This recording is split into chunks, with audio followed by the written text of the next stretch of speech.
মনসুরাবাদের Chittagong metropolitan পুলিশের dumping station, যেখানে জব্দ করে রাখা হয়েছে হাজার হাজার ব্যাটারি চালিত অটোরিকশা। গেল কয়েকদিনে যা জব্দ করা হয় নগরীর বিভিন্ন এলাকা থেকে। কয়েকদিন আগে একটি ব্যাটারি চালিত রিকশা উল্টে খালে পড়ে এক শিশুর মৃত্যুর পর শুরু হয় সাঁড়াশি অভিযান। বেপরোয়া এসব রিকশা নিয়ে নগরবাসীরও রয়েছে ক্ষুব্ধ প্রতিক্রিয়া। আপনার 12-13 বছর হয় নাই, ও অটো রিক্সা চালাচ্ছে কেন? ওকে ওকে অটো রিক্সা চালানোর যোগ্য হয়েছে? ও কেন চালাবে অটো রিক্সা?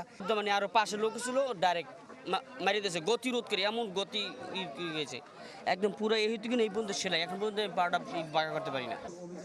তবে কেউ কেউ মনে করেন এভাবে অভিযানের ফলে গরিব চালকরাই লোকসানের মুখে পড়ছেন, কারণ অধিকাংশ রিকশা তারা ঋণ নিয়ে কিনেছেন।